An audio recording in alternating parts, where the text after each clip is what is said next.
આપણે મેન્ડલનો બે જનીનોના વારસાગમનનો પ્રયોગ જોયો. એમાં મેન્ડલે બીજના આકારના જનીનો અને બીજના રંગ માટેના જનીનો એમ બે લક્ષણોનો વારસો ધ્યાનમાં લીધો અને એને F2 પેઢીમાં આ પ્રકારે છોડ મળ્યા. હવે આ દ્વિસંકરણના પ્રયોગ અથવા તો જેને આપણે બે જનીનોનું વારસાગમન કીધું, એ પ્રયોગ ઉપરથી મેન્ડલે પોતાનો આનુવંશિકતાનો ત્રીજો નિયમ આપ્યો, મુક્ત વહેંચણીનો નિયમ અથવા તો મુક્ત વિશ્લેષણનો નિયમ. વહેંચણી એટલે વિશ્લેષણ. એક સંકરણના પ્રયોગ ઉપરથી મેન્ડલ બે નિયમ આપી ગયો હતો. કયા? પ્રભુતાનો નિયમ અને બીજો હતો વિશ્લેષણનો નિયમ. જ્યારે દ્વિસંકરણના પ્રયોગ ઉપરથી મેન્ડલે પોતાનો ત્રીજો નિયમ આપ્યો. કયો? મુક્ત વિશ્લેષણનો નિયમ કે મુક્ત વહેંચણીનો નિયમ. જો આમ તો આપણે ઘણું બધું આમાં સમજી ગયા, પણ પુસ્તકના આધારે જોઈએ. જો દ્વિસંકરણ પ્રયોગમાં સ્વરૂપ પ્રકાર શું હતું, તો કે ગોળ, પીળા, ખરબચડા અને લીલા એ સ્વરૂપ પ્રકાર હતા. અને એમાં આપણને ગોળ પીળા, ગોળ લીલા, ખરબચડા પીળા, ખરબચડા લીલા એમ ચાર સ્વરૂપ પ્રકાર ધરાવતા છોડ મળ્યા. કયા ચાર? તો કે અમુક ગોળ અને પીળા બીજ વાળા હતા, અમુક ગોળ અને લીલા બીજ વાળા હતા, અમુક છોડ ખરબચડા અને પીળા બીજ વાળા હતા, અને અમુક છોડ ખરબચડા લીલા બીજ વાળા હતા. અને બીજા લક્ષણો લઈને મેન્ડલે પ્રયોગ કર્યો તો પણ એમાં એને પ્રમાણ આ જ મળ્યું, 9:3:3:1 નું જ પ્રમાણ મળ્યું. અને સ્વતંત્ર રીતે આપણે બે લક્ષણોની વાત કરી ગયા કે આ F2 પેઢીનો જે પ્યુનેટ સ્ક્વેર આપણે દોર્યો છે એમાં ગોળ અને ખરબચડાનું પ્રમાણ શોધો તો એ 12:4 એટલે કે 3:1 જ મળે છે. પીળા અને લીલાનું પ્રમાણ શોધો તો એ પણ 12:4 એટલે 3:1 જ મળે છે. અને આ જે વ્યુત્પન્ન કે તારણ છે એને આપણે આ રીતે પણ લખી શકીએ દ્વિપદીના સ્વરૂપમાં, 3+1 × 3+1 અથવા તો 3:1 × 3:1. તો આ 3 શું દર્શાવે છે? ગોળ બીજ. આ 1 શું દર્શાવે છે? ખરબચડા બીજ. આ 3 પીળા બીજ અને આ 1 એટલે લીલા બીજ. ટૂંકમાં આ બંને પ્રમાણ આપણે અહીંયા લખ્યા છે. હવે આ ગોળ છે, આ પીળા છે. તો ગોળ બીજ અને પીળા બીજ હોય એવા છોડનું પ્રમાણ કેટલું થાય? 3 × 3 9. એવી જ રીતે ગોળ બીજ અને લીલા બીજ વાળા છોડનું પ્રમાણ કેટલું થાય? 3 × 1 3. ખરબચડા અને પીળા બીજ વાળા છોડનું પ્રમાણ કેટલું થાય? 1 × 3 3. અને ખરબચડા લીલા બીજ વાળા છોડનું 1 × 1 1. તો આના દ્વારા પણ આપણે પ્રમાણ શોધી શકીએ. અને એના કરતા સહેલો રસ્તો મેં તમને આપ્યો હતો કે આ કંઈ લખવાની જરૂર નથી. આની ઉપરથી લ્યો, ગોળ પ્રભાવી છે તો 3, પીળાઈ પ્રભાવી છે તો એના પણ 3 × 3 9. ગોળ પ્રભાવી તો એનું પ્રમાણ 3. લીલો પ્રચ્છન્ન છે કારણ કે પીળા અને લીલામાં લીલું પ્રચ્છન્ન છે તો એનું 1 3 × 1 3. 1 × 3 3 અને 1 × 1. અહીંયા બે પ્રચ્છન્ન છે, ખરબચડું પણ પ્રચ્છન્ન છે અને લીલો રંગ પણ પ્રચ્છન્ન છે એટલે બેયના 1 1 પ્રમાણ લેવાનું. 1 × 1 1. તો આ રીતે સ્વરૂપ પ્રકાર ઉપરથી તમે પ્રમાણ શોધી શકો અને 9:3:3:1 નું પ્રમાણ મળ્યું. ઓકે. હવે દ્વિસંકરણ પ્રયોગ એટલે તો કે બે વિરોધાભાસી લક્ષણો ધરાવતા છોડ વચ્ચેનું સંકરણ કે જેમાં બે લક્ષણો લીધા હોય અને બે વિરોધાભાસી હોય. જો અહીંયા ગોળ છે તો અહીંયા ખરબચડા છે, ક્યાં વિરોધાભાસી. એવી જ રીતે આ પીળા અને લીલા એ પણ વિરોધાભાસી છે. પણ લક્ષણો બે છે. કયા લક્ષણો છે? એક લક્ષણ બીજનો આકાર અને બીજું લક્ષણ બીજનો રંગ. તો આમ બે લક્ષણોને ધ્યાને લઈને પ્રયોગ કરવામાં આવ્યો તો એને દ્વિસંકરણ કે બે જનીનોનું વારસાગમન એવું નામ આપ્યું. અને આની ઉપરથી મેન્ડલે પોતાનો ત્રીજો નિયમ, મુક્ત વહેંચણીનો નિયમ આપ્યો.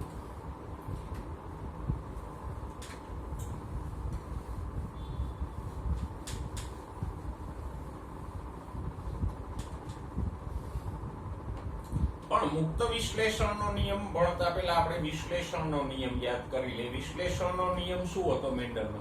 તો કે સજીવમાં કારકોની જોડી હોય, પણ જન્યુ નિર્માણ વખતે કારકો છૂટા પડે અને દરેક જન્યુમાં એક એક કારક પ્રવેશે. દાખલા તરીકે આપણે અહીંયા F1 પેઢી લેશું. અહીંયા તો કારકો સરખા જ છે. તો વિશ્લેષણનો નિયમ કંઈક આવું કહેતો હતો કે સજીવમાં કારકની જોડી હોય. અહીંયા બે જોડી છે, આપણે એક જ જોડી લઈએ. પહેલી જોડી આપણે લઈએ R સ્મોલ r.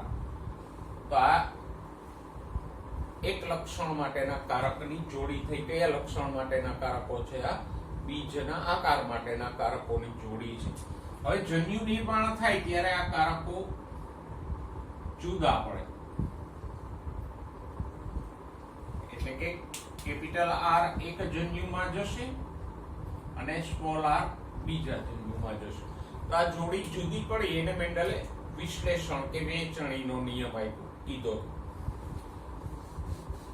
એનાથી આગળ મેન્ડલે મુક્ત વહેંચણીનો નિયમ આપ્યો. મુક્ત વહેંચણીનો નિયમ એ દર્શાવે કે જ્યારે કોઈ સંકરણમાં લક્ષણોની બે જોડ સાથે લઈએ ત્યારે કોઈ એક જોડનું વિશ્લેષણ બીજી જોડથી સ્વતંત્ર રીતે થાય છે.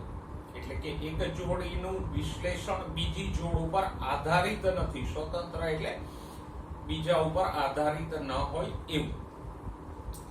જુઓ કેમ? તો કે અહીંયા પેલા આપણે આ નિયમને શબ્દોમાં લખી લઈએ.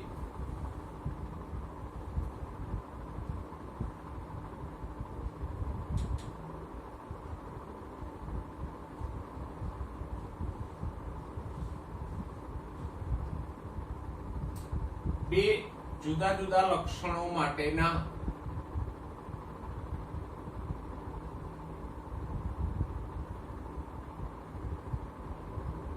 કારકોની જોડનું વિશ્લેષણ, જન્યુ નિર્માણ સમયે જે વિશ્લેષણ થાય છે એ એકબીજાથી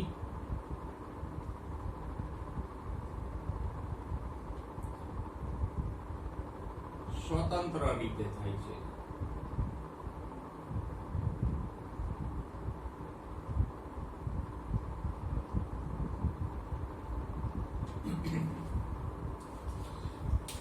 હવે જો અહીંયા આપણે F1 પેઢી લઈએ, કોઈ પણ પેઢી લ્યો, P પેઢી લ્યો, F1 લ્યો, F2 લ્યો, દરેકમાં કારકોની જોડી તો છે જ અને જન્યુ નિર્માણ સમયે એનું વિશ્લેષણ પણ થશે. પણ એક જોડીનું વિશ્લેષણ બીજી જોડ ઉપર આધારિત નથી. કેમ? તો કે ઉદાહરણ તરીકે જુઓ, અહીંયા બે જોડી કઈ છે? એક જોડી આ છે F1 પેઢીમાં R સ્મોલ r અને બીજી છે Y સ્મોલ y. F1 પેઢીમાં બે જોડી કારકો છે, બધામાં છે, પણ આપણે F1 ના કારકો ધ્યાનમાં લેશું. બરાબર? તો હવે જન્યુ નિર્માણ થશે ત્યારે આ પહેલી જોડીનું વિશ્લેષણ થશે ને આનું પણ વિશ્લેષણ થશે. જેટલા કારકો હોય બધાનું વિશ્લેષણ થાય, કારણ કે બધા લક્ષણો વારસામાં ઉતરે છે ને. કઈ મેન્ડલે એક ધ્યાને લીધું તો એક જ થોડું વારસામાં ઉતરે, લક્ષણો તો બધા વારસામાં ઉતરશે. તો અહીંયા આ બે જોડી આપણે ધ્યાને લીધી છે તો બેનું વિશ્લેષણ થશે આવી રીતે.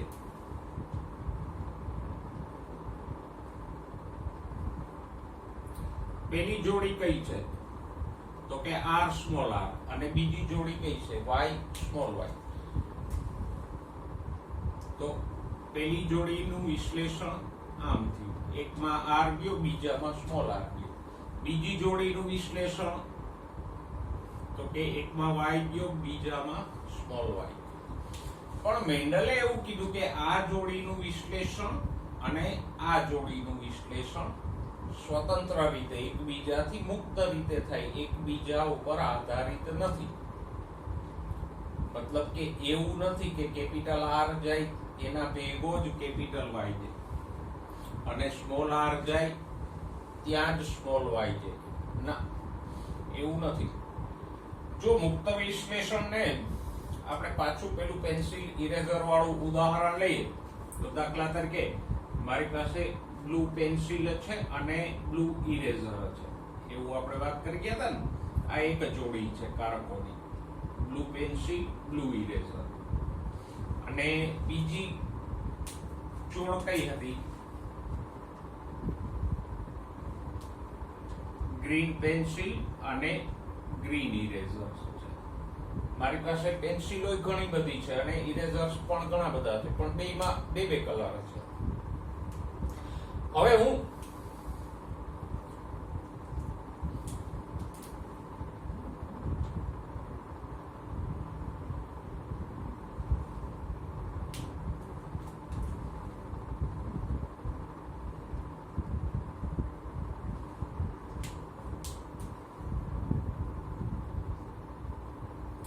આ પેન્સિલની જોડીઓ છે, આ ઇરેઝર્સની જોડીઓ છે. હવે હું દરેક વિદ્યાર્થીને એક એક પેન્સિલ અને એક એક ઇરેઝર આપું તો શું થાય? તો કે અમુક વિદ્યાર્થીઓ પાસે આમ થશે, બ્લુ પેન્સિલ અને બ્લુ ઇરેઝર આવશે. કોઈક વિદ્યાર્થી પાસે ગ્રીન પેન્સિલ અને ઇરેઝર ગ્રીન આવશે. કોઈક વિદ્યાર્થી પાસે બ્લુ પેન્સિલ આવશે પણ ઇરેઝર ગ્રીન આવશે, આવે ને. અને કોઈક વિદ્યાર્થીને પેન્સિલ ગ્રીન આવશે અને ઇરેઝર બ્લુ આવશે. તો આથી મુક્ત વહેંચણી, અહીંયા પેન્સિલનું વિશ્લેષણ અને ઇરેઝરનું વિશ્લેષણ એકબીજાથી સ્વતંત્ર થાય છે. એવું નથી કે બ્લુ પેન્સિલ હોય એને બ્લુ ઇરેઝર જ મળે અને ગ્રીન પેન્સિલ હોય એને ગ્રીન ઇરેઝર જ મળે, એવું નથી. આ પેન્સિલની જોડીનું વિશ્લેષણ અને ઇરેઝરની જોડીનું વિશ્લેષણ સ્વતંત્ર થાય છે. એટલે 4 પ્રકારની જોડીઓ બને. તો અહીંયા આ એક જોડી છે આની જેમ જ, અને આ બીજી જોડી છે. તો જો r y બને છે, સ્મોલ r સ્મોલ y બને છે, એવી જ રીતે સ્મોલ r ભેગો y એ જાય છે અને કેપિટલ R ભેગો સ્મોલ y એ જાય છે. હવે જો અહીંયા કંપની આપણને જોડી કરીને આપે કે ભાઈ એક પેકેટમાં એક બ્લુ પેન્સિલ અને બ્લુ ઇરેઝર છે, બીજા પેકેટોમાં ગ્રીન પેન્સિલ સાથે ગ્રીન ઇરેઝર પેકિંગમાં જ આવ્યું છે, તો મુક્ત વિશ્લેષણ નહીં થાય. તો આમ જ થશે. જો જે વિદ્યાર્થીને બ્લુ પેન્સિલ આવશે એને બ્લુ ઇરેઝર જ આવશે અને ગ્રીન પેન્સિલ આવશે એના ભાગમાં ગ્રીન ઇરેઝર જ આવશે. તો આ મુક્ત વહેંચણી નથી. બ્લુ પેન્સિલ ભેગું જ બ્લુ ઇરેઝર ગયું, ગ્રીન પેન્સિલ સાથે ગ્રીન ઇરેઝર આવ્યું, તો એ મુક્ત વહેંચણી નથી. પેન્સિલની પાછળ ઇરેઝર જાય છે, સાથે જાય છે, સાથે સાથે જાય છે, આ બે બ્લુ વાળા અને બે ગ્રીન વાળા, તો એ મુક્ત વહેંચણી નથી.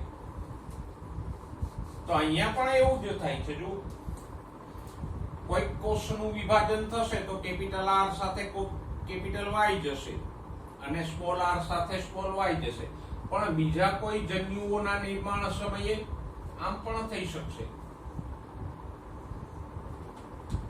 કેમ થઈ શકશે? તો કે કેપિટલ R સાથે સ્મોલ y જશે અને સ્મોલ r સાથે કેપિટલ Y જશે. અહીંયા જે વહેંચણી થઈ એના કરતા આમાં ઊંધી વહેંચણી થઈ. અહીંયા r સાથે y ગયો તો અહીંયા r સાથે સ્મોલ y ગયો. મતલબ કે r ની જોડીનું વિશ્લેષણ અને y વાળી જોડીનું વિશ્લેષણ એકબીજાથી સ્વતંત્ર થાય છે, એકબીજા ઉપર આધારિત નથી. એવું નથી કે કેપિટલ આર સાથે જ કેપિટલ વાય જાય ને સ્મોલ આર સાથે સ્મોલ વાય જાય, એવું નથી. આ જોડીનું વિશ્લેષણ અને આ જોડીનું વિશ્લેષણ સ્વતંત્ર થાય છે, તો જ ચાર પ્રકારના જન્યુ મળે. હવે મેન્ડલે જન્યુઓ તો નહોતા જોયા કે આવા જન્યુ મળે, એવું તો ન દેખાય. પણ મેન્ડલને ખબર કેમ પડી? તો કે મેન્ડલને આ પ્રમાણ મળ્યું 9:3:3:1 અને એ પ્રમાણ તો જ મળે જો 4 પ્રકારના જન્યુ બને, અને 4 પ્રકારના જન્યુ મુક્ત વિશ્લેષણ થાય તો જ મળે. સમજાઈ ગયું? તો મેન્ડલને આમ જે છોડ મળ્યા એના આધારે એને તારણ કાઢ્યું કે આમ 9:3:3:1 4 પ્રકારના છોડ ક્યારે મળે? ગોળ પીળા, ગોળ લીલા, ખરબચડા પીળા અને ખરબચડા લીલા છોડ F2 પેઢીમાં ક્યારે મળે? જો 4 પ્રકારના જન્યુ બનતા હોય તો મળે. અને 4 પ્રકારના જન્યુ ક્યારે બને? જો R સ્મોલ r નું વિશ્લેષણ અને Y સ્મોલ y નું વિશ્લેષણ એકબીજાથી સ્વતંત્ર થતું હોય તો 4 પ્રકારના જન્યુ બને. 4 પ્રકારના જન્યુ બને તો 4 પ્રકારના છોડ મળે. તો આ જે વાત થઈ એ બે લક્ષણો માટેના કારકોની જોડી કઈ છે અહીંયા? તો કે જોડી આ છે. અને હજી હું જરા સ્પ્લિટ કરીને લખું. F1 પેઢીના આપણે લીધા છો, F2 પેઢીના નહીં.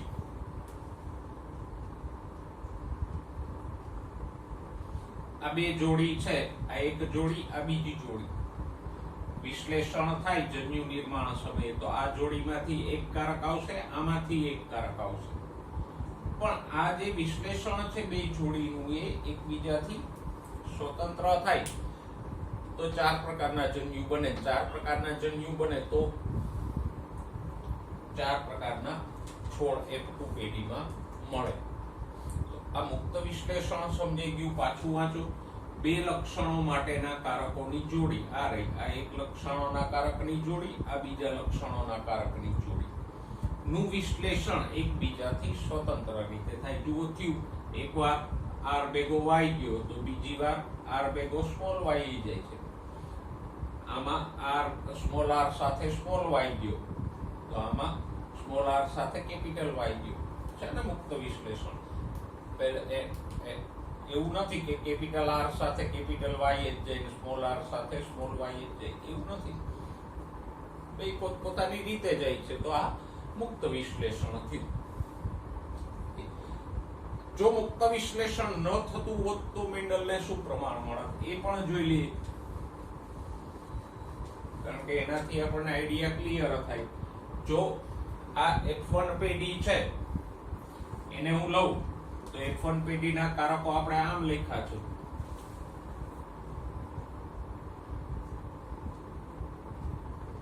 અહીંયા હવે મુક્ત વિશ્લેષણ ન થતું હોત તો મૂળ જોડી કઈ છે? જો પિતૃમાંથી શું આવી હતી? R સાથે Y આવ્યો હતો અને સ્મોલ r સાથે સ્મોલ y આવ્યો હતો. તો આ જોડી ભેગી જ રહે તો શું થાત? બે જ પ્રકારના જન્યુ બનત ને. એક RY વાળા, કારણ કે મુક્ત વિશ્લેષણ નથી થતું, R સાથે જ Y જાય છે અને સ્મોલ r સાથે સ્મોલ y જાય. આને મુક્ત વિશ્લેષણ ન કહેવાય. એવી જ રીતે માદા જન્યુમાં પણ મુક્ત વિશ્લેષણ નથી થતું. R સાથે Y જાય છે અને સ્મોલ r સાથે સ્મોલ y જાય. તો આમ જો મુક્ત વિશ્લેષણ ના થતું હોય તો બે જ પ્રકારના જન્યુઓ બને. બે પ્રકારના માદા જન્યુ, બે પ્રકારના નર જન્યુ.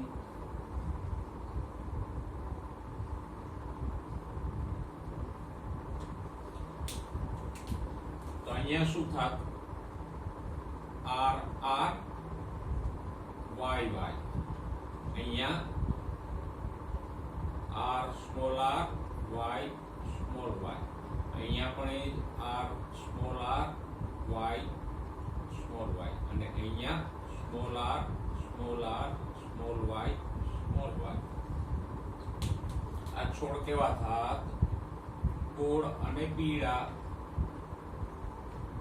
આ પણ કેવા થતા r સ્મોલ r છે એટલે ગોળ, y સ્મોલ y છે એટલે પીળા, અહીંયા પણ r સ્મોલ r છે એટલે ગોળ, y સ્મોલ y છે તો પીળા, અહીંયા સ્મોલ r છે એટલે ખરબચડા અને સ્મોલ y છે એટલે લીલા.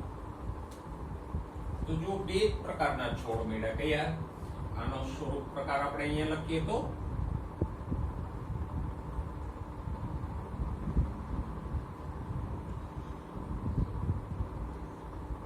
ગોળ પીળા અને ખરબચડા લીલા બે જ પ્રકારના છોડ મળ્યા, ચાર પ્રકારના ન મળ્યા. અને એનું પ્રમાણ પણ કેટલું મળ્યું? ગોળ પીળા 3 ભાગના છે, ખરબચડા લીલા 1 ભાગના છે, 3:1. તો જો મુક્ત વિશ્લેષણ ન થતું હોય, r અને y, r ની સાથે જ y જતો હોય અને સ્મોલ r ની સાથે જ સ્મોલ y જતો હોય, એમ મુક્ત વિશ્લેષણ ન થતું હોય તો બે જ પ્રકારના છોડ અહીંયા 3:1 ના પ્રમાણમાં મળે. પણ ન મળ્યા. મેન્ડલને ચારેય પ્રકારના છોડ મળ્યા. આ બે વચ્ચેના પ્રકાર કે જે આમાં નથી એ પણ મળ્યા. તો ચારેય પ્રકારના છોડ ક્યારે મળે? 4 પ્રકારના જન્યુઓ બનતા હોય તો. અને 4 પ્રકારના જન્યુ ક્યારે બને? RR અને YY નું વિશ્લેષણ એકબીજાથી મુક્ત રીતે થતું હોય તો. આમ બે લક્ષણ માટેના કારકોની જોડીનું વિશ્લેષણ એકબીજાથી સ્વતંત્ર થાય, એટલે કે એકબીજા ઉપર આધારિત નથી. એ બાબતને મેન્ડલે શું કીધું?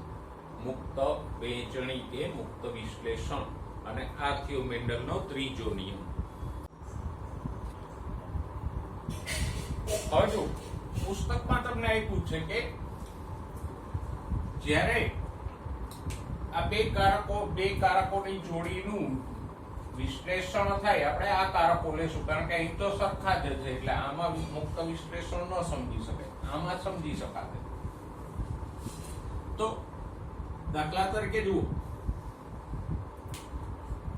પેલી જોડી આપણે લઈએ r સ્મોલ r, તો 50% જન્યુઓમાં કેપિટલ R જશે અને 50% જન્યુઓમાં સ્મોલ r LL એટલે વૈકલ્પિક કારક આવશે. હવે ધારો કે આવા 200 જન્યુઓ છે અને 50% લેખે આ પણ 200 છે, ટોટલ 400 જન્યુઓ ઉત્પન્ન થાય છે. જો 50%માં કેપિટલ R આવશે, 50%માં સ્મોલ r આવશે. પણ આ કેપિટલ R વાળા 200 પૈકીના 50%, એટલે 200 ના 50% મીન્સ 100.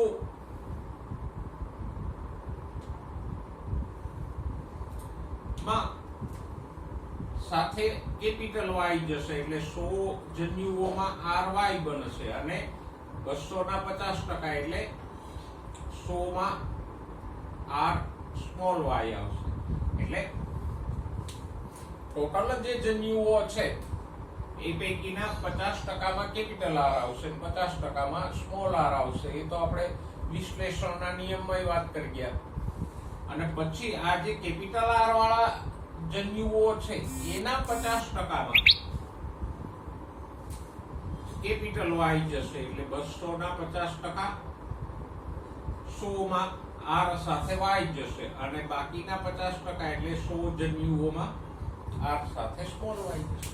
એવી જ રીતે આ જે સ્મોલ r વાળા 50% છે એમાં પણ એમ જ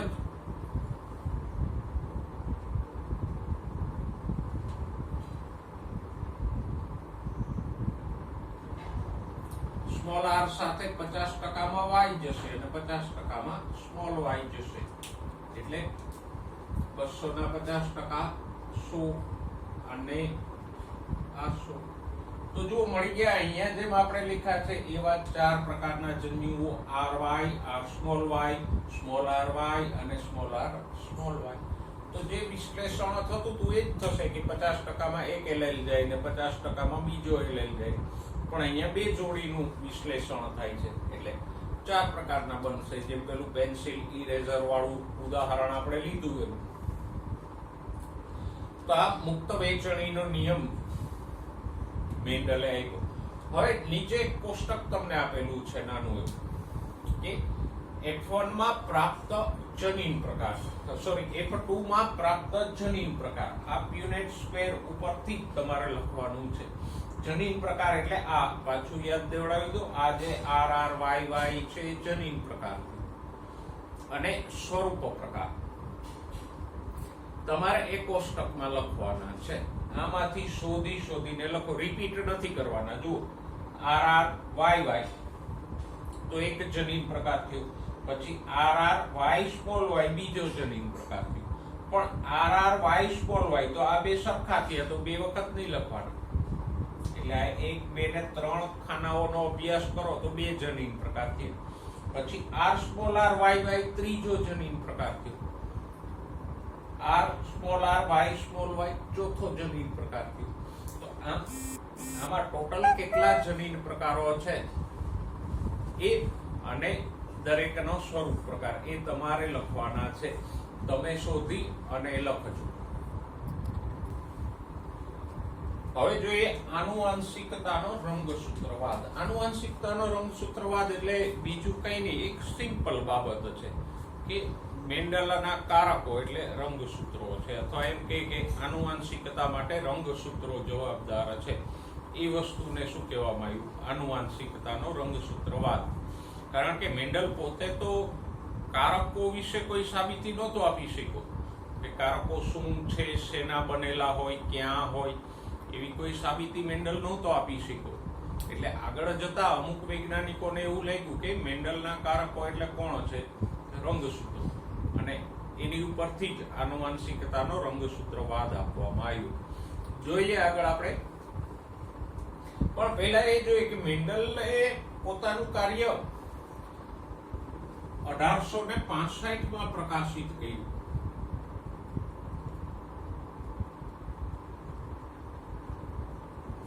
મેન્ડલે 1858 થી 65 સુધી ચર્ચના કમ્પાઉન્ડમાં વટાણાના છોડ ઉપર પ્રયોગો કર્યા અને 1865 એણે બ્રુનની નેચરલ હિસ્ટ્રી સોસાયટીમાં પોતાનું કાર્ય પ્રકાશિત કર્યું. એટલે કે એમાં એણે રજૂ કર્યું, જે લોકો હાજર હતા એની સમક્ષ. પણ મેન્ડલના કાર્ય ઉપર કોઈએ ધ્યાન ન આપ્યું. હવે 1884 મેન્ડલ તો ગુજરી ગયો.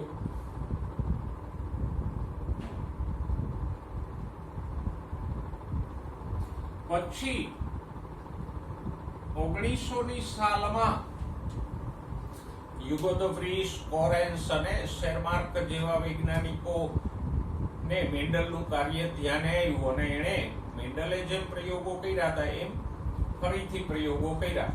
તો એને લાગ્યું કે ના, મેન્ડલે જે તારણો આપ્યા છે કે જે નિયમો આપ્યા છે એ સાચા છે આનુવંશિકતા માટે. એટલે આમ મેન્ડલ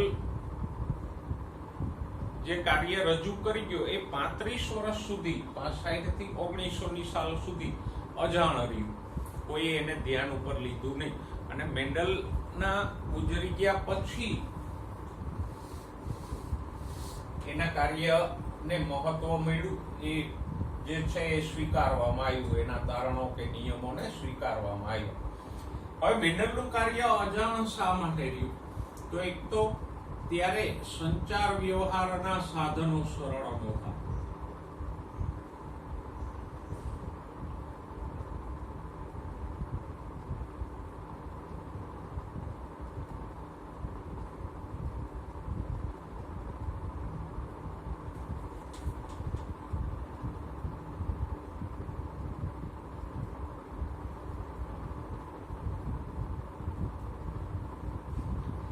એટલે કે ત્યારે આટલું બધું કોમ્યુનિકેશનના સાધનો અવેલેબલ નહોતા. એટલે બહુ ઝાઝા લોકોને મેન્ડલના કાર્યની જાણ ન થઈ. પ્રૂન જે નાનું એવું શહેર હતું એની નેચરલ હિસ્ટ્રી સોસાયટીના જે સભ્યો હતા થોડાક, એને આ મેન્ડલના કાર્યને સાંભળ્યું. એટલે બહુ ખાસ લોકોને એની જાણ ન થઈ. અને જે લોકોએ સાંભળ્યું એને ધ્યાને ન લીધું. આજે તો આપણી પાસે સંચાર વ્યવહારના ઘણા બધા સાધનો છે, જેમ કે વોટ્સઅપ ને ફેસબુક ને એ સિવાય પણ ટીવી છે, રેડિયો છે, વર્તમાન પત્રો છે. એના દ્વારા કોમ્યુનિકેશન એકદમ સરળ છે ને લોકો કરતા પણ હોય છે. જરા તરા અમથા ક્યાંય ગયા હોય તો સેલ્ફી પાડીને મૂકી દે, પાણીપુરી ખાવા ગયા હોય તો મંડે સ્પ્રેડ કરવા સાચું ખોટું જે કંઈ હોય એ બધું. પણ ત્યારે આવું નહોતું એટલે બહુ જાજા લોકોને એની જાણ ન થઈ, અને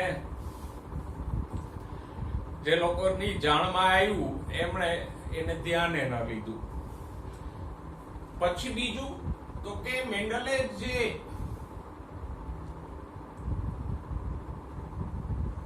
સ્વતંત્ર અને સ્થાયી કારકોની વાત કરી કે કારકો છે દરેક લક્ષણ માટે સજીવમાં સ્વતંત્ર કારક હોય, એ સ્થાયી હોય એટલે કે પેઢી દર પેઢી એક સરખું જ રહે છે, કારકમાં કોઈ ફેરફાર થતો નથી. તો આજે સ્થાયીપણાની અને સ્વતંત્ર કારકોની વાત કરી.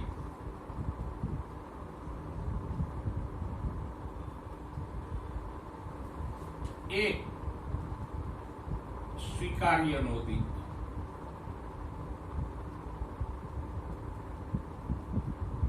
એના સમકાલીનોને એટલે કે એ વખતના જે કઈ જીવ વિજ્ઞાનીઓએ આ કાર્ય સાંભળ્યું વાંચ્યું એને આ ધારણા ગળે ન ઉતરી.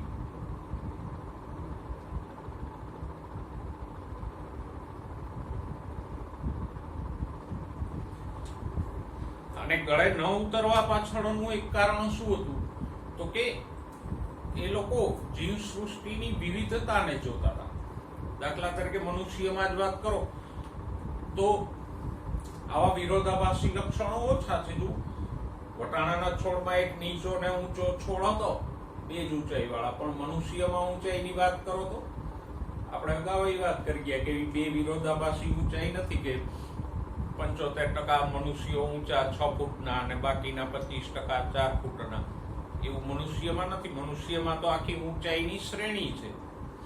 ચામડીના રંગની વાત કરો તો પણ આખી શ્રેણી છે. વનસ્પતિઓમાં વાત કરો તો જો કોઈ વનસ્પતિમાં ફળ છે, દાખલા તરીકે કેરી છે, તો એની સાઈઝમાં પણ આખી શ્રેણી છે, નાના ફળ અને મોટા ફળ. એવું નથી. ગુલાબના રંગોની વાત કરો તો વિવિધતા ભર્યા ઘણા બધા રંગો જોવા મળે. તો એ લોકો એની ઉપર ફોકસ કરતા હતા કે ભાઈ સજીવોમાં તો આવું કઈ નથી, આવી ઘણી બધી અભિવ્યક્તિઓ હોય. મેન્ડલે જેમ 7 લક્ષણો લીધા ને 7યમાં બે વિરોધાભાસી અભિવ્યક્તિ હતી, એવું બીજા સજીવોમાં ક્યાં જોવા મળે છે. એટલે મેન્ડલના આ કારકોની સંકલ્પના એને સ્વીકારી નહીં. પછી મેન્ડલનો જે ગાણિતિક અભિગમ હતો એ પણ નવો હતો. એટલે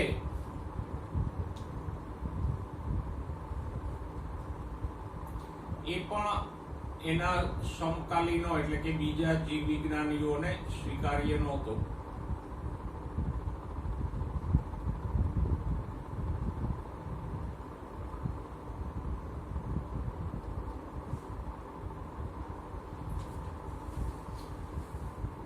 કે એ લોકો એવું વિચાર્યું કે આમ છોડ ગણવાથી ને એનું પ્રમાણ શોધવાથી ને 3:1 નું પ્રમાણ છે, 9:3:3:1 નું પ્રમાણ છે ને એમ એવી ગણતરીઓથી કે એનાથી આનુવંશિકતા ન સમજી શકાય.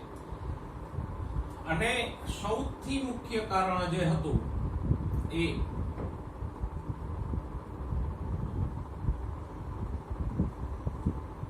મેન્ડલ પોતે કારકોની કોઈ ભૌતિક સાબિતી નહોતા આપી શક્યા.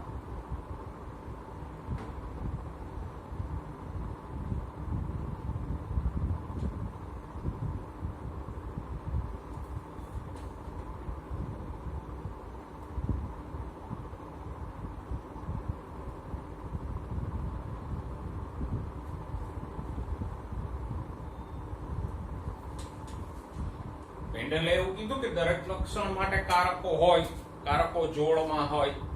એક પ્રભાવી કારક હોય, એક પ્રચ્છન્ન કારક હોય, કારકો સ્વતંત્ર અને સ્થાયી હોય, વારસામાં ઉતરે, એ બધી કથા કરી હતી મેન્ડલે. પણ કારક કોણ એ કોઈ સાબિતી નહોતી આપી કે કારકો ક્યાં હોય સજીવમાં, એ શેના બનેલા હોય, કયા પદાર્થના હોય, એવી કોઈ વાત મેન્ડલે નહોતી કરી.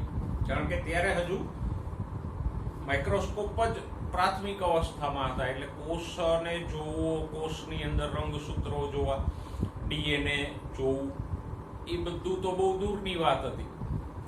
આજે આપણે જાણીએ છીએ કે કારકો એટલે જનીનો ડીએનએ ના બનેલા હોય અને રંગસૂત્રો ઉપર આવેલા હોય, પણ મેન્ડલ જાણકારીના અભાવે આવી કોઈ સાબિતી નહોતો આપી શક્યો, એટલે કોઈ આ કાર્યને સ્વીકારવા તૈયાર નથી. કારણ કે સ્વાભાવિક છે, જે વાત એને કારકોના આધારે કરી તો પછી કારકો વિશે એને કંઈક તો કેવું પડે ને, કે કારકો શેના હોય, ક્યાં હોય, એવું તો કંઈક કેવું પડે ને. એમને હવામાં ગોળીબાર કરીએ કે કંઈક ફેક્ટર હોય છે જે આમ થાય છે તેમ થાય છે તો બધાને ગળે ન ઉતરે.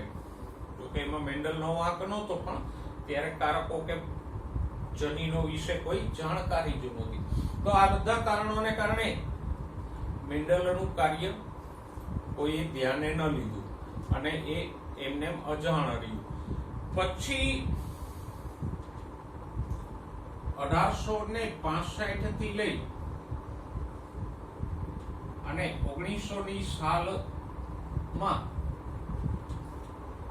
હ્યુગો દ વ્રીસ,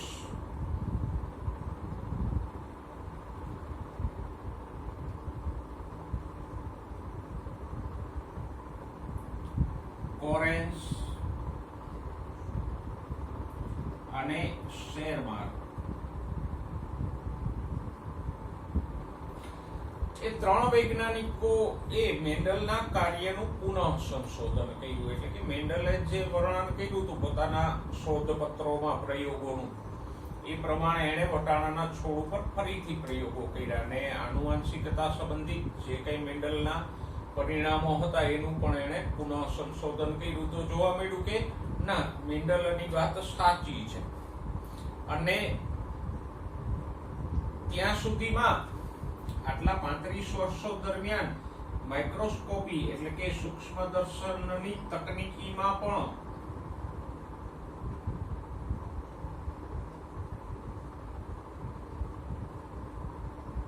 પ્રગતિ થઈ.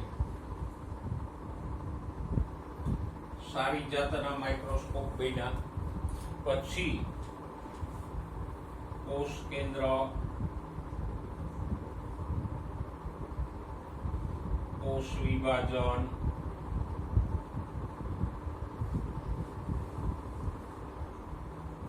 રંગસૂત્રો, એ બધું પણ વૈજ્ઞાનિકો જાણતા થયા. અને એનાથી આગળ જતા અર્ધીકરણ દરમિયાન રંગસૂત્રોની વહેંચણી થાય છે, રંગસૂત્રો અડધા થઈ જાય છે, એ જાણકારી પણ મળી. તો આ બધી જાણકારીના આધારે આ વૈજ્ઞાનિકોએ મેન્ડલના નિયમો કે તારણોને સ્વીકાર્યા અને બીજા વૈજ્ઞાનિકોએ પણ એને સ્વીકાર્યા. તો આમ જે 35 વર્ષના ગાળા દરમિયાન માઇક્રોસ્કોપીમાં જે પ્રગતિ થઈ અને વૈજ્ઞાનિકોને નવી જાણકારી મળી, એના આધારે પુનઃ સંશોધન પછી મેન્ડલના કાર્યને સ્વીકારવામાં આવ્યું.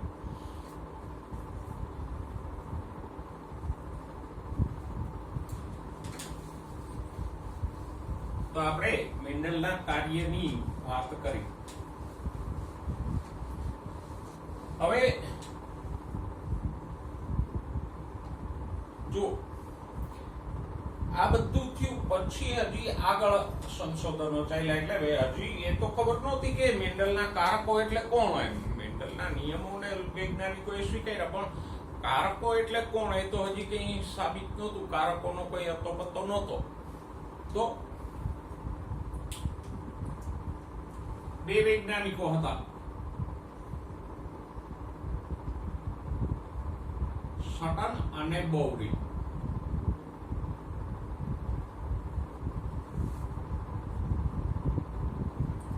બરાબર.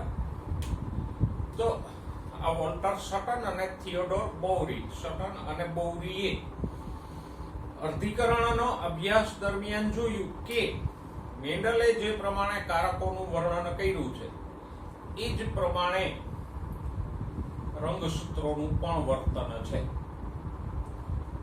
જો તમને પુસ્તકમાં એક ચાર્ટ આપ્યો છે, એના આધારે જ આપણે સમજીએ તો જે આકૃતિ આપી છે એમાં આપણને કોષ ચક્ર જ આપ્યું છે અર્ધીકરણનું. તો સૌથી પહેલા આપણને જીવન તબક્કો આપ્યો છે. અહીંયા આપણને બે જોડી રંગસૂત્રો આપ્યા છે. એક મોટા રંગસૂત્રો છે અને બીજી જોડીમાં નાના રંગસૂત્રો છે. તો જો જીવન તબક્કામાં બે જોડી રંગસૂત્રો છે ને, બેમાં એક એક રંગસૂત્રિકા છે. ચારે ચાર રંગસૂત્રોમાં એક એક રંગસૂત્રિકા છે. પછી એસ તબક્કા દરમિયાન આપણે જાણીએ છીએ કે ડીએનએ સ્વયં જનન પામે અને ડીએનએ બમણું થાય. એટલે G2 તબક્કા દરમિયાન, એસ તબક્કા પછી જે G2 તબક્કો આવે એ દરમિયાન રંગસૂત્રોમાં જનીન દ્રવ્ય બમણું થઈ ગયું છે અને રંગસૂત્રો બે રંગસૂત્રિકા વાળા થઈ ગયા. પછી અર્ધીકરણનું પહેલું વિભાજન થાય તો એની ભાજનોત્તરાવસ્થા દરમિયાન રંગસૂત્રોની જોડી છૂટી પડે. એક રંગસૂત્ર એકમાં જાય અને બીજું બીજા કોષમાં જાય. અને અર્ધીકરણની ના બીજા વિભાજન દરમિયાન જે બે રંગસૂત્રિકા વાળા રંગસૂત્રો હોય એના સેન્ટ્રોમિયરનું વિભાજન થાય.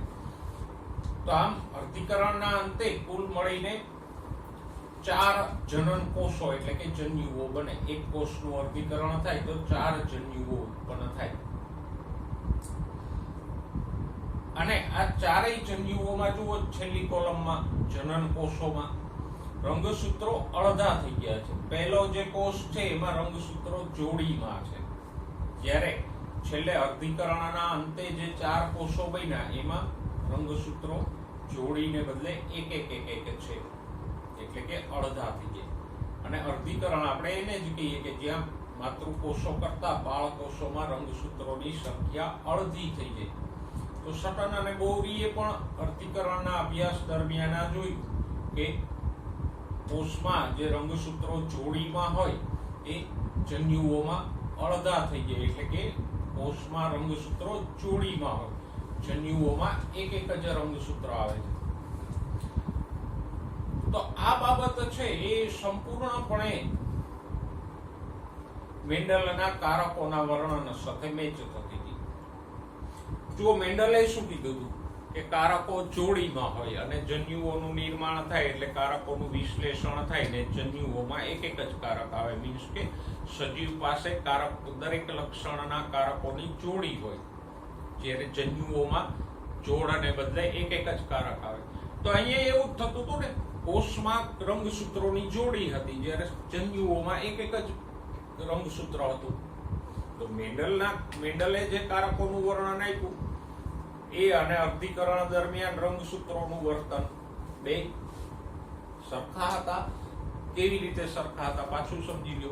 મેન્ડલે શું કીધું હતું કે સજીવો પાસે કારકોની જોડી હોય તો રંગસૂત્રો પણ જોડીમાં હતા. મેન્ડલે એવું કીધું કે જન્યુઓમાં એક જ કારક આવે તો અર્ધીકરણ થાય તો જન્યુઓમાં રંગસૂત્રો પણ જોડને બદલે એક જ આવતા હતા. તો આ મેન્ડલે જે કારકોનું વર્ણન કર્યું એ અને અર્ધીકરણ દરમિયાન રંગસૂત્રોનું વર્તન બંને સરખા જ હતા. એટલે સટન અને બોરીને લાગ્યું કે કારકો કોણ છે અથવા આનુવંશિકતા માટે જવાબદાર કોણ હોઈ શકે? રંગસૂત્રો. અને આ જ બાબતને એણે શું કીધું? આનુવંશિકતાનો રંગસૂત્રવાદ. એટલે કે મેન્ડલના કારકો અથવા આનુવંશિકતા માટે જવાબદાર કારકો રંગસૂત્રો છે એ બાબતને સટન અને બોરીએ શું કીધું? આનુવંશિકતાનો રંગસૂત્રીવાદ. અને સટન અને બોરીને એવું શા માટે લાગ્યું? તો કે મેન્ડલે જે કારકોનું વર્ણન કર્યું છે એ જ પ્રમાણે અર્ધીકરણ દરમિયાન રંગસૂત્રો વર્તે છે, એટલે કારકો રંગસૂત્રો હોઈ શકે એવું સટન અને બોરીને લાગ્યું. હા, ભલે આગળ જતા પછી એ માહિતી થોડી ખોટી પડી અને આપણે સમજી શક્યા કે કારકો એટલે રંગસૂત્રો નહીં પણ રંગસૂત્રો ઉપર આવેલા જનીનો એ કારકો છે. તો આમ આ જે વસ્તુ છે કે આનુવંશિકતા માટે રંગસૂત્રો જવાબદાર છે એ બાબતને શું કીધું? આનુવંશિકતાનો રંગસૂત્રવાદ. જો પાછળના પાને તમને એક કોષ્ટક આપ્યું છે, એની કોલમ A અને B માં મુદ્દાઓ લખ્યા છે. કોલમ A માં શું લખ્યું છે કે એ જોડમાં હોય અને કોલમ B માં પણ લખ્યું છે કે જોડમાં હોય. પછી કોલમ A માં બીજો મુદ્દો લખ્યો છે જન્યુ નિર્માણ દરમિયાન એવી રીતે વિશ્લેષણ થાય કે જન્યુઓમાં પ્રત્યેક જોડમાંથી એક જ જન્યુમાં પ્રવેશે, એટલે કે જન્યુમાં જોડી ન આવે, એક જ આવે. પછી ત્રીજો મુદ્દો લખ્યો છે કે અલગ અલગ જોડ સ્વતંત્ર રીતે વિશ્લેષણ પામે છે. અને ચોથો મુદ્દો લખ્યો કે શું તમે જણાવી શકશો કે કોલમ એ અને કોલમ બી માંથી કયું રંગસૂત્રોનું છે અને કયું જનીનોનું એટલે કે કારકોનું પ્રતિનિધિત્વ કરે છે. એટલે કે કયું કોલમ એ અને કોલમ બી માંથી કયું કોલમ રંગસૂત્રોનું વર્ણન કરે છે અને કયું કોલમ જનીનો કે કારકોનું વર્ણન. બેમાં વર્ણન સરખું જ છે, ધ્યાનથી વાંચો તો કોલમ એ અને કોલમ બી બેમાં મુદ્દા સરખા જ છે, એટલે આપણે કહી ન શકીએ. એટલે કોષ્ટક એવું દર્શાવવા માંગે છે કે રંગસૂત્રોનું વર્તન અને કારકો એટલે જનીનોનું વર્તન બે સરખું જ છે. રંગસૂત્રો જોડીમાં હોય, કારકો જોડીમાં હોય. રંગસૂત્રો વિશ્લેષણ પામે એટલે જન્યુઓમાં એક જ પ્રવેશે. કારકો પણ મેન્ડલે કીધું એ પ્રમાણે જન્યુઓમાં એક જ પ્રવેશે. અને રંગસૂત્રો પણ મુક્ત વિશ્લેષણ પામે અને કારકો પણ મુક્ત વિશ્લેષણ પામે. એટલે આમાં આપણે કહી ન શકીએ કે કયું કોલમ રંગસૂત્રોનું વર્ણન કરે છે અને કયું કોલમ કારકો એટલે જનીનોનું વર્ણન કરે છે, કારણ કે બેયનું વર્તન સરખું જ છે. તો કોષ્ટક એ સાબિત કરે છે કે રંગસૂત્રો અને કારકો બંનેનું વર્તન સરખું જ છે અને એ વર્તનના સરખાપણા ઉપરથી જ આનુવાંશિકતાનો રંગસૂત્રીય વાદ આપવામાં આવ્યો. હવે જુઓ, કોષ્ટકની નીચે તમને બીજો એક ચાર્ટ આપ્યો છે, એમાં પણ રંગસૂત્રો દર્શાવ્યા પણ બે કોલમો છે.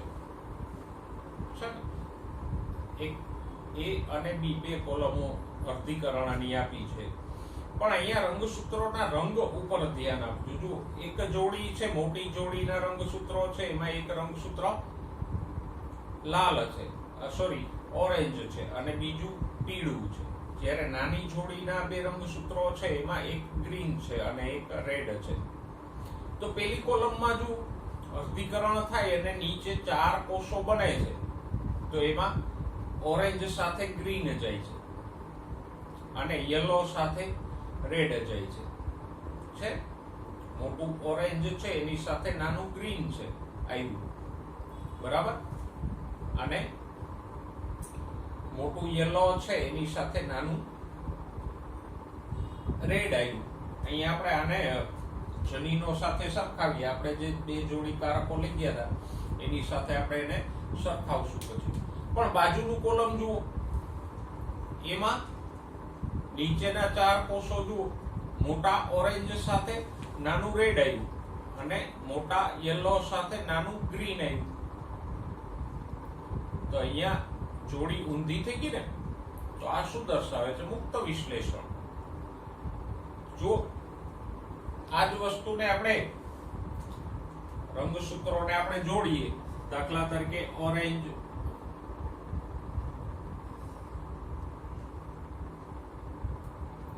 બરાબર, અને યલો, એ બેને આપણે આર વાળી જોડી કહીએ. ઓરેન્જ એટલે કેપિટલ આર અને યલો એટલે સ્મોલ આર.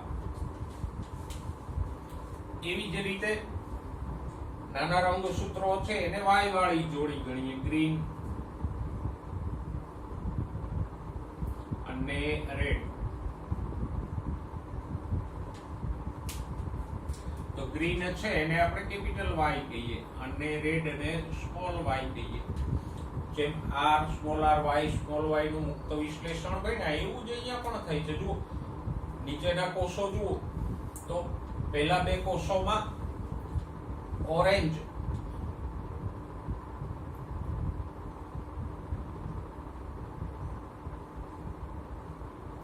અને ગ્રીન ની જોડી છે, એટલે કે ઓરેન્જ એટલે કેપિટલ આર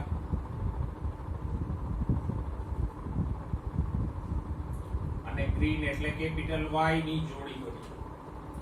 પછીના બે કોષો છે પહેલી કોલમના કોષો, તો એમાં યલો સાથે કયું ગયું છે તો કે રેડ, નાનું રેડ. તો જોડી કઈ બની? યલો એટલે કેપિટલ R અને રેડ એટલે સ્મોલ y. બનતી હતી આવી જોડી. પછીના બીજા કોલમના પહેલા બે કોષો જુઓ નીચેની લાઈનમાં. તો એમાં શું છે? મોટું ઓરેન્જ, મોટું રંગસૂત્ર કયું છે? ઓરેન્જ. અને એની સાથે નાનું કયું છે? રેડ. તો આપણે એને કારકો સાથે, જનીનો સાથે સરખાવીએ તો ઓરેન્જ એટલે R અને રેડ એટલે Y. તો જુઓ કેપિટલ R સ્મોલ y ની જોડી બની. અને બીજા બે કોષોમાં મોટું યલો છે અને નાનું ગ્રીન છે. તો યલો એટલે સ્મોલ r અને ગ્રીન એટલે કેપિટલ Y.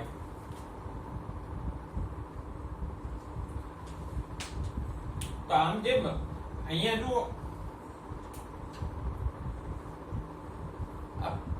એક કોષનું વિભાજન થયું તો આમ જોડી બની ઓરેન્જ ગ્રીન, યલો રેડ. જ્યારે બીજા કોષનું વિભાજન થયું તો ઊંધું થઈ ગયું, ઓરેન્જ સાથે રેડ આવી ગયો અને યલો સાથે ગ્રીન જતું રહ્યું.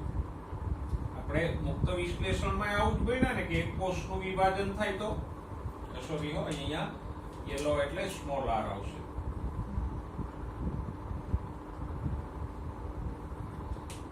તો એક કોષનું વિભાજન થાય તો આમ જોડી બને ry small r small y. બીજા કોષનું વિભાજન થાય તો r સાથે સ્મોલ y આવી જાય ને સ્મોલ r સાથે ગ્રીન ફોર કેપિટલ Y આવી જશે. અને આને જ આપણે મુક્ત વિશ્લેષણ કહેતા હતા. તો જો રંગસૂત્રો મુક્ત વિશ્લેષણ પામે છે. તો આ બધી બાબતો સરખી હતી. વિશ્લેષણ થાય છે અને મુક્ત વિશ્લેષણ પણ થાય છે. તો આ રંગસૂત્રોનું અર્ધીકરણ દરમિયાનનું વિશ્લેષણ અને મુક્ત વિશ્લેષણના અભ્યાસના આધારે સટન અને બોરીએ રંગસૂત્રોને કારકો સાથે જોડ્યા અથવા તો રંગસૂત્રોને આનુવંશિકતા માટે જવાબદાર ગણાવ્યા. અને એ જ બાબતને એણે શું કીધું? આનુવંશિકતાનો રંગસૂત્રવાદ. પેજ નંબર 83 ના પહેલા પેરેગ્રાફ સુધીમાં આનુવંશિકતાનો રંગસૂત્રવાદ પૂરો થયો. નાનકડી જ બાબત છે એમથી અને સમજાય એવી છે કે રંગસૂત્રોનું વિશ્લેષણ અને મુક્ત વિશ્લેષણ કારકોના વર્ણન પ્રમાણે જ થાય છે. અને એટલે કારકો કોણ હોઈ શકે અથવા આનુવંશિકતા માટે જવાબદાર કોણ હોઈ શકે? રંગસૂત્રો હોઈ શકે. એ બાબત એટલે શું થયું? તો કે આનુવંશિકતાનો રંગસૂત્રવાદ. પછીથી ખબર પડી કે કારકો એટલે રંગસૂત્રો નહીં પણ કારકો એટલે રંગસૂત્ર ઉપર આવેલા જનીનો. એ સટન અને બોરીને નહોતી ખબર. તો આ આનુવંશિકતાનો રંગસૂત્રવાદની ચર્ચા આપણે કરી. હવે જો પેજ નંબર 85 ઉપર તમને બે મુદ્દા આપ્યા છે. એ જોઈ લે. વચ્ચે સંલગ્નતા અને પુનઃ સંયોજન આપ્યું છે પણ એને આપણે નેક્સ્ટ ટાઈમ જોઈશું. આ મુદ્દાઓ મેન્ડલના નિયમોને સંલગ્ન છે એટલે એને પહેલા જોઈ લે. પહેલો મુદ્દો છે બહુજનીનિક વારસો. હવે બહુજનીનિક વારસો એટલે શું? તો કે એક લક્ષણનું નિયંત્રણ કરતા કારકોની એક કરતા વધારે જોડી હોય એટલે કે એક લક્ષણનું નિયંત્રણ કારકોની એક કરતા વધારે જોડી દ્વારા થતું હોય તો એને શું કહેવાય? બહુજનીનિક વારસો. સમજજો બરાબર. એક લક્ષણનું નિયંત્રણ કારકોની એક કરતા વધારે જોડી દ્વારા થતું હોય તો એને કહેવાય બહુજનીનિક વારસો. હવે મેન્ડલની ધારણા એવી હતી કે દરેક લક્ષણનું નિયંત્રણ કારકોની એક જોડી દ્વારા થાય. જેમ કે ઊંચાઈનું નિયંત્રણ કરતી જોડી કઈ હતી? p સ્મોલ p અથવા tt. પછી બીજના આકાર માટેની જોડી r સ્મોલ r, બીજના રંગ માટે y સ્મોલ y. એમ દરેક લક્ષણ માટે એક એક જોડી હોય કારકોની, એવું મેન્ડલ કહી ગયું. પણ ઘણા લક્ષણોમાં એવું પણ જોવા મળ્યું કે એક લક્ષણનું નિયંત્રણ કારકોની 2 કે 3 જોડી દ્વારા થતું હોય. તો આમ જ્યારે એક લક્ષણનું નિયંત્રણ કારકોની એક કરતા વધારે જોડ દ્વારા થાય તો એને શું કહેવાય? બહુજનીનિક વારસો. ઓકે, કારણ કે મેન્ડલે જે ધારણા આપી ગયો એ બધી કેવી, જે કઈ પ્રયોગો કરી ગયો એમાં એને સ્પષ્ટ વિરોધાભાસી અભિવ્યક્તિઓ લીધી હતી ને. મેન્ડલે જે કોઈ પ્રયોગો કર્યા ને જે લક્ષણો લીધા એ કેવા હતા? સ્પષ્ટ વિરોધાભાસી અભિવ્યક્તિ કે સ્વરૂપ પ્રકાર વાળા હતા.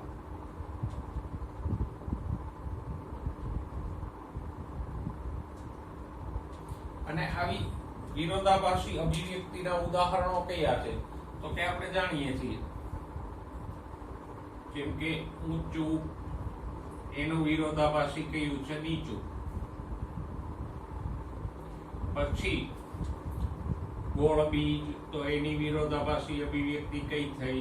ખરબચડા બીજ. એવી જ રીતે પીળા બીજ, તો એની વિરોધાભાસી અભિવ્યક્તિ કઈ થઈ? લીલા બીજ. એવી જ રીતે જાંબલી પુષ્પો, એની વિરોધાભાસી અભિવ્યક્તિ સફેદ પુષ્પ. તો આ મેન્ડલે જે 7 લક્ષણો લીધા એમાં સ્પષ્ટ વિરોધાભાસી અભિવ્યક્તિ હતી. પણ કુદરતમાં બીજા સજીવોમાં એવું નથી પણ જોવા મળતું. ઘણા લક્ષણો એવા છે કે જેમાં સમગ્ર ઘટકોમાં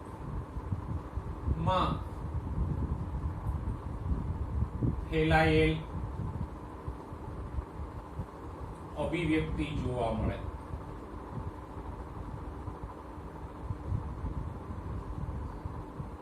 અથવા તો એમ કે અભિવ્યક્તિની શ્રેણી જોવા મળે.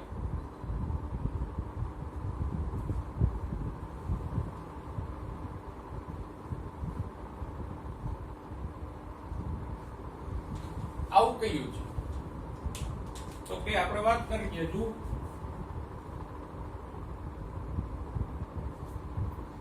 મનુષ્યમાં ઊંચાઈ, પછી મનુષ્યમાં જ ત્વચાનો રંગ,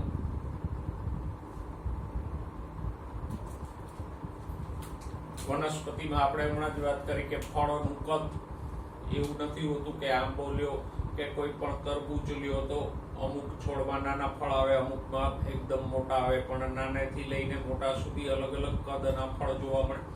મનુષ્યમાં ઊંચાઈ પણ સમગ્ર ઘટકોમાં ફેલાયેલી અથવા તો ઊંચાઈની આખી શ્રેણી જોવા મળે. બે જ પ્રકારના, આની જેમ ઊંચા અને નીચા મનુષ્ય નથી હોતા. ત્વચાના રંગમાં પણ ઉજળાથી લઈ અને ઘેરા રંગ સુધીના અલગ અલગ શેડ આપણને જોવા મળે. ઉજળી ત્વચાવાળા અને ઘેરી ત્વચાવાળા એવા નથી જોવા મળતા. તો આ જે બાબત છે એ મેન્ડલની ધારણાઓથી કે મેન્ડલના વર્ણનથી અલગ હતી. અને મેન્ડલનું કાર્ય સ્વીકારવામાં આવ્યું પછી એક પ્રશ્ન હતો કે આ લક્ષણો તો બરોબર, એની આનુવાંશિકતા તો સમજે, પણ આવા જે લક્ષણો છે કે જેની અભિવ્યક્તિઓની આખી શ્રેણી છે, એમાં બે સ્પષ્ટ વિરોધાભાસી અભિવ્યક્તિઓ નથી, એનું શું? તો પછીથી ખબર પડી કે આ જે લક્ષણો છે એ કેવા હતા?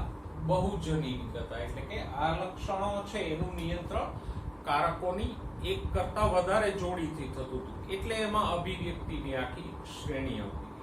તો આમ બહુજનીનિક વારસા માટે બે બાબતો છે. એક તો બહુજનીનિક વારસો, એ ભલે બધા લક્ષણો આવા નથી બહુજનીનિક વારસા વાળા, પણ બહુજનીનિક વારસો દર્શાવતા લક્ષણો છે.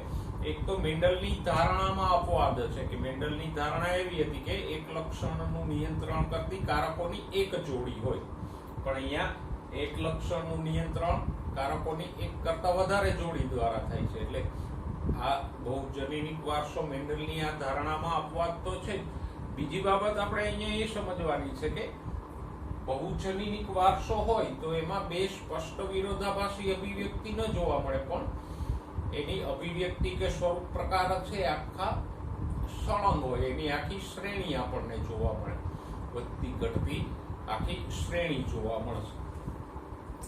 જો મનુષ્યમાં ત્વચાનો રંગ છે એ બહુજનીનિક વારસાનું ઉદાહરણ છે કે ત્વચાના રંગનું નિયંત્રણ ત્રણ જોડ કારકો દ્વારા થાય. કયા ત્રણ જોડ કારકો? તો કે કારકોની એક જોડ છે AA, બીજી જોડી હોય BB અને ત્રીજા છે CC. પણ આ A, B અને C ના પાછા પ્રચ્છન્નકારક કોઈ હોય ને, કયા હોઈ શકે? તો કે આમ A નો પ્રચ્છન્ન સ્મોલ a, B નો પ્રચ્છન્ન સ્મોલ b અને C નો વૈકલ્પિક કારક સ્મોલ c. તો હવે જો અહીંયા ઘણા બધા કોમ્બિનેશન થશે. કોઈ વ્યક્તિમાં આમ હશે A B B C C, કોઈ વ્યક્તિમાં આમ પણ હોય A B B અને C સ્મોલ c હોય. કોઈનો જનીન પ્રકાર આમ પણ હોય A B small b C small c. પછી કોઈમાં આમ પણ હોય A small a B small b C small c. કોઈમાં આમ હોઈ શકે A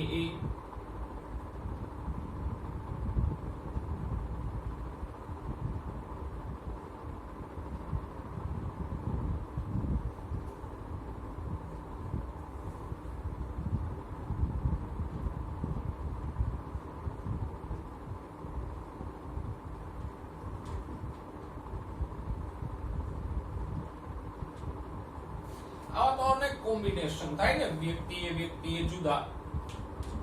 કોઈમાં આમ પણ હોય A B small b C C. કોઈમાં A small a B B C C. ઘણા કોમ્બિનેશન થશે. અને આવા ઘણા બધા સંયોજનો કે કોમ્બિનેશનો થાય એટલે જ દરેક વ્યક્તિની ત્વચાનો રંગ જુદો હોય. કેમ જુદો હોય? તો કે આ વ્યક્તિ જેમાં પ્રચ્છન્નકારકો એટલે કે સ્મોલ કારકોની સંખ્યા વધુ હોય એનો ત્વચાનો રંગ ઉજળો હોય. અને મોસ્ટલી જેમાં બે સ્મોલ c આવી જાય ત્યાંથી જ ત્વચાનો રંગ એકદમ અલ્બિનો એટલે કે રંગહીન ત્વચા હોય. એ પછી પણ જેટલી પ્રચ્છન્નકારકો 6 માંથી જેટલા પ્રચ્છન્ન વધારે એટલો ત્વચાનો રંગ ઉજળો અને પ્રભાવી કારકો વધારે એમ ત્વચાનો રંગ કાળો ન કહેવાય, ખોટું લાગે, ઘેરો.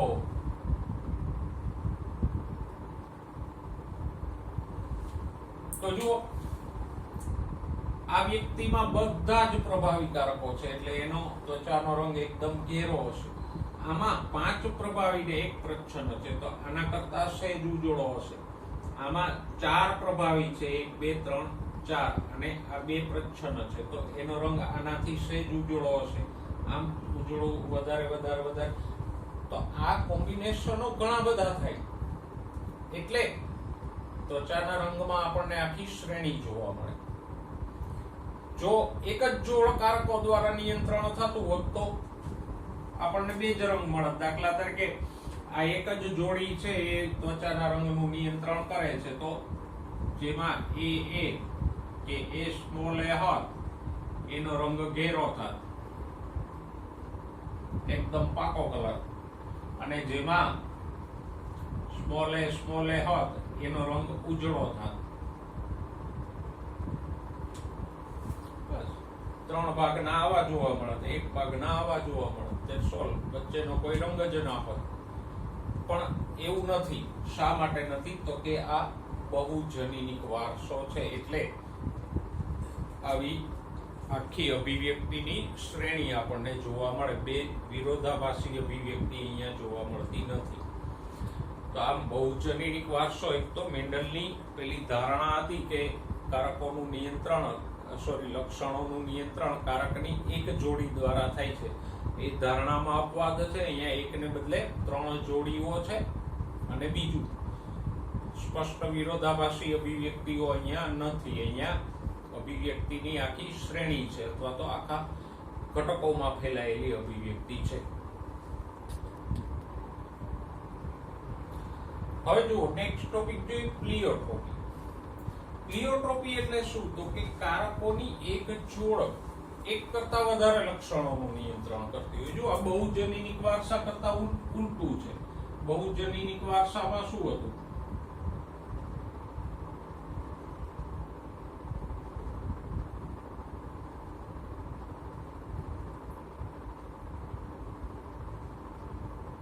તો એમાં શું હતું? તો કે એક લક્ષણ હતું, પણ એનું નિયંત્રણ એકથી વધુ કારકોની જોડી કરતી હતી.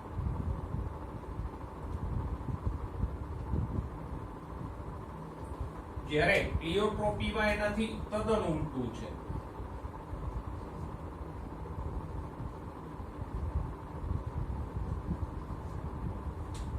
અહીંયા શું છે? તો કે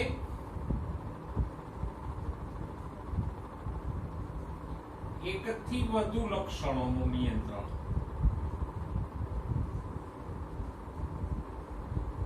કારકોની એક જોડ દ્વારા થાય.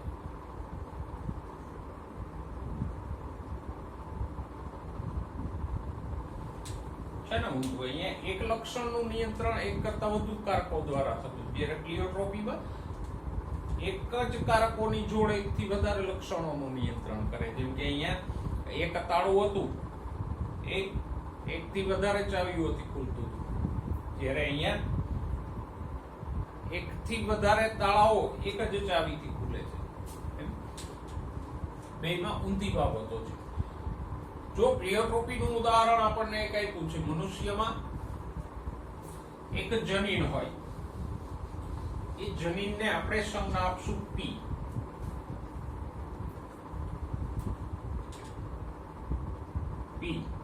અને એનો વૈકલ્પિક પ્રચ્છન્નકારક છે સ્મોલ પી.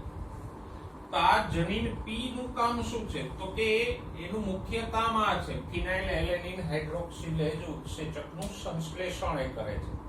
અને આ ફિનાઇલ એલેનિન હાઇડ્રોક્સિલેઝ ઉત્સેચક શું કરે?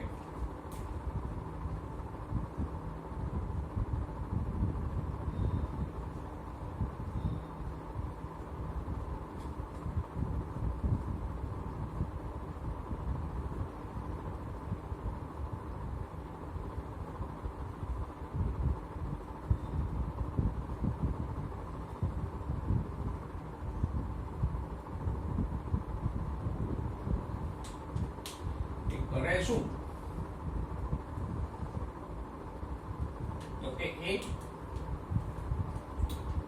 ફિનાઇલ એલેનિન ને ફિનાઇલ એલેનિન એક એમિનો એસિડ છે. તો આ ઉત્સેચક ફિનાઇલ એલેનિન નામના એમિનો એસિડ ને ટાયરોસિન નામના એમિનો એસિડમાં ફેરવે.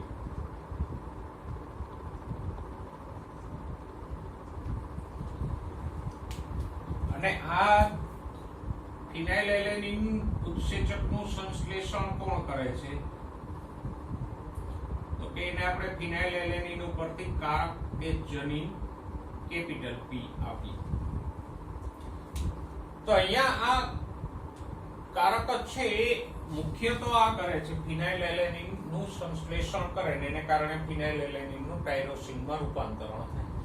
પણ એ સિવાય એ વાળ અને ત્વચાના રંગકણોને અસર કરે છે અને માનસિક સ્વસ્થતાને અસર કરે છે. હવે જો કોઈ વ્યક્તિમાં બે પ્રચ્છન્નકારકો હોય,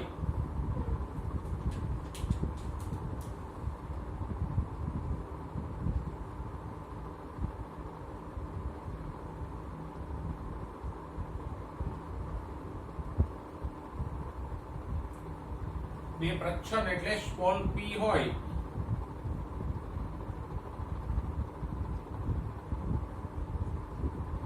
એમાં નંબર 1 ફિનાઇલ એલેનિન ઉત્સેચકનું સંશ્લેષણ થતું નથી. એવી જ રીતે વાળ અને ત્વચાના રંગકણોમાં ઘટાડો થાય.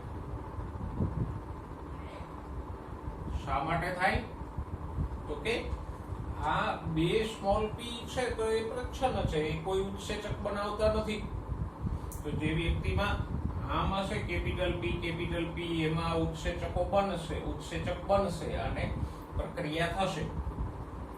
જેમાં કેપિટલ પી સ્મોલ પી હશે એમાં પણ આ કેપિટલ પી ઉત્સેચક બનાવશે. પણ જે વ્યક્તિમાં 2 સ્મોલ પી હશે એમાં ફિનાઇલેલેનિન ઉત્સેચક નહીં બને, એટલે ફિનાઇલેલેનિનનું ટાયરોસિનમાં રૂપાંતરણ નહીં થાય. પછી વાળ અને ત્વચાના રંગમાં ઘટાડો થશે અને માનસિક રીતે આવી વ્યક્તિ મંદ હશે. તો જુઓ અહીંયા એક જ કારકની જોડી 3 લક્ષણોને અસર કરે છે ને.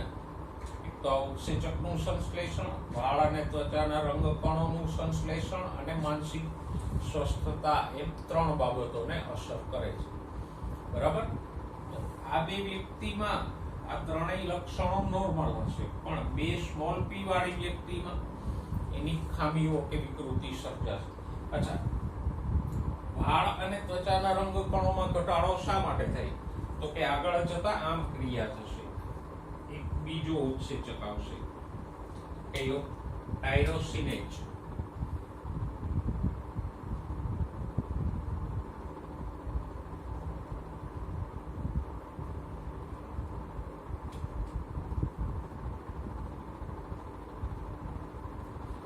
અને આ ટાયરોસિનેજ છે, ટાયરોસિન અને મેલેનિન, ટાયરોસિનમાંથી મેલેનિનનું સંશ્લેષણ કરશે. અને મેલેનિનને કારણે ત્વચાનો રંગ આવે એ આપણે જાણીએ. તો પણ જો આ ફિનાઇલેલેનિન હાઇડ્રોક્સિલેઝ જ ન હોય તો પછી પ્રક્રિયા થઈને મેલેનિન નહીં બને, એટલે વાળ અને ત્વચાના રંગમાં ઘટાડો થશે. આ પ્રક્રિયા તો લખી લેજો. પણ ખાસ સમજવા જેવી બાબતો એ છે, નંબર 1 કે અહીંયા એક જ જોડી કારક પી આ 3 લક્ષણોને અસર કરે છે. બીજી બાબત તો કે જે વ્યક્તિમાં કેપિટલ પી અથવા કેપિટલ પી સ્મોલ પી હોય એમાં આ 3 માંથી એકેય બાબતમાં પ્રોબ્લેમ નહીં થાય. એમાં ફિનાઇલેલેનિન હાઇડ્રોક્સિલેઝ ઉત્સેચક બનશે અને આ પ્રક્રિયા થશે. એની ત્વચા અને વાળના રંગકણો નોર્મલ હશે અને માનસિક રીતે પણ એ વ્યક્તિ સ્વસ્થ હશે. પણ જે વ્યક્તિમાં 2 સ્મોલ પી હશે એમાં આ 3 તકલીફો જોવા મળશે. ઓકે, તકલીફ હોય કે ના હોય એ વાત જુદી છે, પણ અહીંયા એક વાત તો સાબિત થાય છે કે એક જ જોડી કારક, કોઈ પણ એક જોડી લ્યો એ 3 લક્ષણોને અસર કરે. તો આમ કારકોની એક જોડ એક કરતા વધારે લક્ષણોનું નિયંત્રણ કરે એને આપણે શું કીધું? પ્લિયોટ્રોપી. તો આ 2 મુદ્દાઓ છે, બહુજનીનિક વારસો અને પ્લિયોટ્રોપી. એ પેલી મેન્ડલની ધારણાને ખોટી પાડે છે કે કારકોની એક લક્ષણનું નિયંત્રણ કારકોની એક જોડી દ્વારા થાય. એ અહીંયા ખોટું પડે. બહુજનીનિક વારસામાં એક લક્ષણનું નિયંત્રણ એક કરતા વધારે જોડી દ્વારા થતું, જ્યારે અહીંયા એક જોડી છે એક કરતા વધારે લક્ષણોનું નિયંત્રણ કરે છે. તો આ 2 મુદ્દાઓ આપણે આજે ભણ્યા. એમાં ખાસ આજના લેક્ચરમાંથી મુક્ત વિશ્લેષણને બરાબર સમજજો, કારણ કે નેક્સ્ટ ટાઈમ આપણે જે સહલગ્નતા અને પુનઃસંયોજન ભણવાના છીએ એ મુક્ત વિશ્લેષણ સાથે જ સંબંધિત છે.